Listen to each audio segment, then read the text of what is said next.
Welcome to Blizzard Fire. We hope this video helps fire up your solution. You begin by confirming Photoshop's install path and that you have admin rights. This matters because system rules require elevation. Next, identify active network adapters so you know which interface to monitor. Decide immediately which blocking method to use.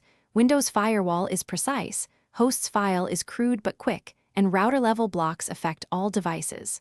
Once chosen, open the right tool, Firewall with admin, Host's file in a text editor, or your router's control panel, and prepare to create the first rule. You'll now create a durable outbound firewall rule. Open Windows Defender Firewall with Advanced Security as administrator and choose New Rule Right Arrow Program, point to Photoshop's EXE. Select Block the connection, then apply to domain, private, and public profiles so nothing slips through.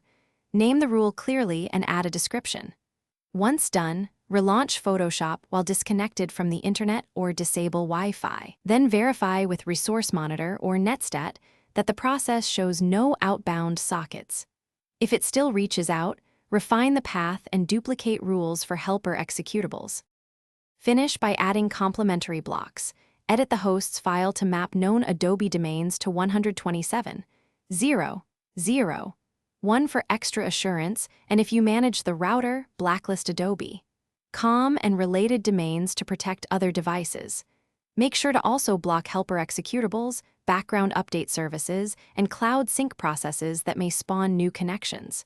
If something still fails, check Windows services for Adobe Update Service and Creative Cloud, stop or disable them temporarily, and reboot. A key troubleshooting tip: if Photoshop fails to open, revert the rule to confirm it's the blocker. Thanks for watching. If you found this helpful, don't forget to like and subscribe.